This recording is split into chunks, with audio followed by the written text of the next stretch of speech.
மாவட்டத்தில் வழக்கறிஞரை ரவுடி கும்பல் ஒன்று ஓட விரட்டிக் கொன்ற சம்பவம் அப்பகுதியில் அச்சத்தை ஏற்படுத்தியிருக்கிறது. குடும்ப தகராறு காரணமாக நடந்த கொடூர செயலின் பின்னணியை விவரிக்கிறது இந்த செய்தி தொகுப்பு.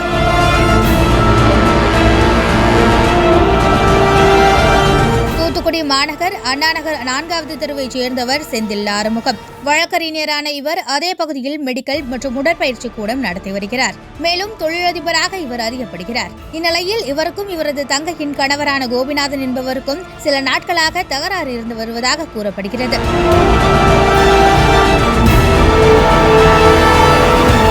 சொத்து தகராறு என்று கூறப்படும் நிலையில் இது தொடர்பாக இருவரும் அடிக்கடி வாக்குவாதம் செய்துள்ளனர். இதனால் கோபிநாதன் கடும் கோபத்தில் இருந்ததாக தெரிய வருகிறது. இந்நிலையில் கடந்த 11ஆம் தேதி தனது உடற்பயிற்சி கூடத்தை பூட்டிவிட்டு வீட்டுக்கு சென்ற செந்தில் ஆறுமுகத்தை சாலையில் இருந்த மர்ம கும்பல் ஒன்று மறித்து நின்றுள்ளது. அறிவாளும் கையுமாக நின்ற கும்பலிடமிருந்து செந்தில் ஆறுமுகம் தப்பிக்க முயன்றுள்ளார். அப்போது அவரை துரத்திய கும்பல் சரமாரியாக வெட்டியுள்ளது.